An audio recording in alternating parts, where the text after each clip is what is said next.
J'étais chez moi en train de méditer la parole et j'avais fini de prier. Jésus a dit, écrivez les nouvelles révélations que je vais vous dire. Jésus m'a montré les sorcières faisant de la sorcellerie pour les chrétiens de toutes les églises d'une ville. Les sortilèges des sorcières frappaient les chrétiens rebelles. Les chrétiens qui subissaient ces attaques avaient les poignets enchaînés. Jésus a dit, ce sont des esclaves de Satan. Tous ceux-ci sont esclaves de leurs propres péchés et sont devenus prisonniers du diable. Ces églises qui ont été attaquées par les sorcières n'étaient pas préparées spirituellement pour affronter les forces du mal. La vue des sorcières a disparu. Ce que j'ai vu dans la vision, ce sont des églises déshonorées et vaincues par le péché. Le diable ne respecte pas les enseignants et les docteurs en théologie, mais il craint ceux qui font la volonté de Dieu et qui sont de tout leur cœur. Jésus ne se soucie pas des offices d'église et des plaques d'église. C'est insignifiant devant Dieu. Ce qui lui importe, c'est une vie séparée du monde. Ce n'est pas votre position qui fera de vous un vrai chrétien, être un homme de Dieu. C'est vivre une vie sincère et sainte avec une bonne conduite devant Dieu. Le plus grand mérite de l'Église est de s'approcher de la présence de Dieu par la prière. L'Église ne peut s'arrêter de prier et s'abstenir de vouloir s'approcher de la face de Dieu. L'Église doit prier constamment si elle veut vaincre le monde et le péché. La prière du matin a plus effet qu'une prière de nuit ou de jour. La prière du matin est forte car c'est la prière du sacrifice. La prière de repentance avec larmes est entendue. La prière des langues étrangères est dévastatrice et porte des résultats. La prière d'adoration qui loue Dieu est acceptée. La prière qui s'intéresse aux choses de la terre qui ne sait que demander est faible et n'atteint pas le ciel. La prière a une valeur immense dans le monde spirituel. Satan le sait et se bat pour que les sauvés ne vivent pas une vie de prière. Là les démons essaient d'occuper les sauvés et de les distraire avec des divertissements pour ne pas chercher Dieu. Prière déplace le monde spirituel à son avantage et soumet les puissances des ténèbres à son autorité. C'est par la prière que la main de Dieu se meut pour agir en sa faveur. Ceux qui se consacrent à la prière gagnent leur combat. C'est l'action que Jésus veut de son peuple. Pouvoir entretenir une vie de prière n'est pas facile. L'effort est dur pour qui veut atteindre la présence de Dieu. Telle est la prière quand la pluie tombe. Elle s'accumule et leur pluie torrentielle cause de grandes destructions dans le monde spirituel des ténèbres, tout comme les 40 jours de pluie ont causé le déluge qui a défiguré la terre. La prière est comme la pluie du déluge,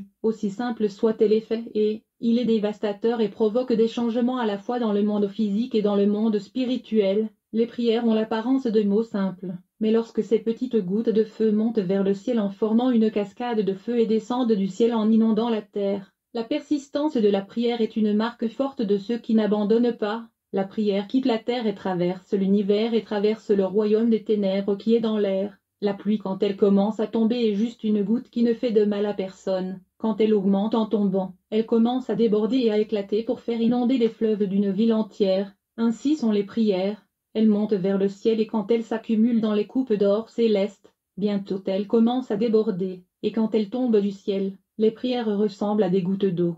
Feu. J'ai eu une vision des prières tombant comme des pluies de feu. Quand une rivière est inondée d'eau de pluie, elle débordera de ses berges. Elle remplit une ville entière et la force de son courant entraîne des voitures, causant de grandes destructions et dommages aux biens matériels. Qui imaginerait que quelques gouttes de pluie entraîneraient un torrent provoquant une grande destruction?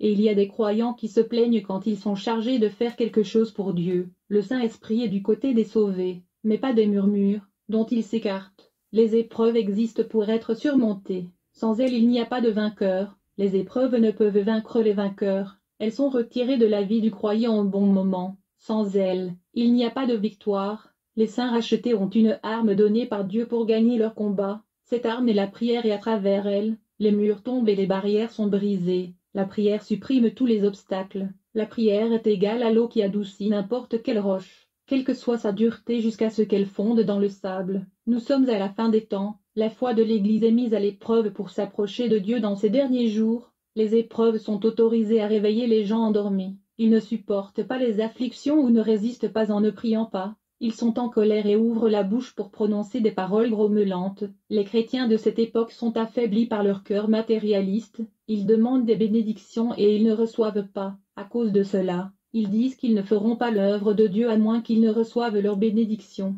C'est la génération de chantage que Dieu m'a révélée. Jésus a offert le ciel et n'a rien facturé. Le plan de Satan est de laisser toutes les églises zombies. Satan a créé des moyens pour éloigner les gens de moi en leur faisant ne plus sentir la présence du Saint-Esprit. Les inventions technologiques corrompent le monde. L'Église doit se préparer spirituellement car, dans quelques années, de nouvelles inventions apparaîtront. Ces nouvelles technologies vont aliéner mon peuple en créant une Église zombie. Ils seront touchés par des fléchettes de paralysie spirituelle et seront découragés de me chercher. Ces technologies futures sont conçues en enfer à ce moment et monteront bientôt sur terre. Elles viendront avec la grande force de la destruction spirituelle. Jésus m'a montré dans la vision d'une femme priant à l'aube. Je vis une lumière brillante à l'intérieur de sa chambre. Une colombe reposait sur son épaule. C'était le Saint-Esprit qui descendait sur elle. Plus elle se connectait avec cette colombe, plus la lumière se reflétait sur elle. Cette servante recevait plus de grâce et d'onction. De ses yeux étaient des larmes de joie à s'agenouiller devant Dieu.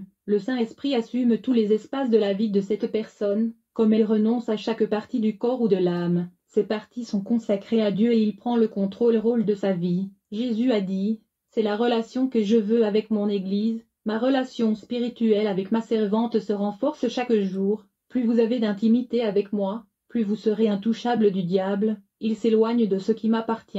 Ceux qui ont la puissance et du Saint-Esprit, les démons partent et n'ont aucun pouvoir d'action contre eux. Ceux qui m'obéissent en marchant dans la sainteté, je vous donne le pouvoir d'écraser Satan. » Cette femme dans ma vision s'est levée de la prière et est allée à l'église. Elle était pleine d'onction et d'électricité. Elle a transmis un message important à l'église. Elle était le canal de cette grande révélation et l'instrument utilisé par Dieu. Elle a dit à l'église que l'église traversait des moments difficiles et n'a pas approché Dieu pour obtenir des conseils. Le péché vous a éloigné de Dieu. Un grand mur de séparation a été érigé entre vous et le Saint-Esprit. C'est pourquoi il ne fonctionne pas comme avant. Le péché renforce votre lien avec le diable. Le péché donne au diable le pouvoir de contrôler votre vie en changeant vos personnalités. Vous ne voulez pas vous repentir afin que Dieu puisse supprimer le mur de séparation du péché qui vous éloigne du Saint-Esprit. Vous mélangez et saint par le péché. Souille le temple du Saint-Esprit. Tu as falsifié l'image originelle de Dieu en toi. Il a créé son image parfaite. C'est le plus beau chef-d'œuvre qu'il ait jamais fait.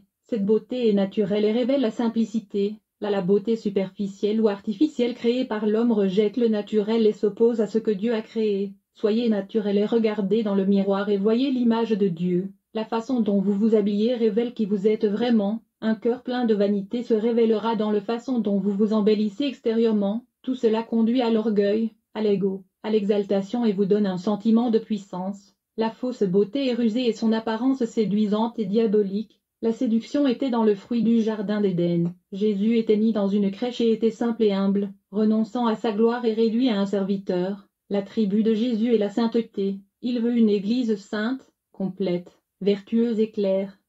Que les eaux soient pures et transparentes, que les sources et les producteurs de la foi soient tout aussi purs. Cette femme qui n'avait pas de fonction dans l'Église a prêché ce que beaucoup de pasteurs n'ont pas le courage de prêcher. J'ai vu cette femme prêcher avec autorité. J'ai demandé, qui est-elle? Jésus me répondit, elle est d'une église où tu es allé prêcher, et par ton témoignage, elle s'est renforcée et a changé sa vie. Elle est l'une des sentinelles que j'ai suscitées sur la terre.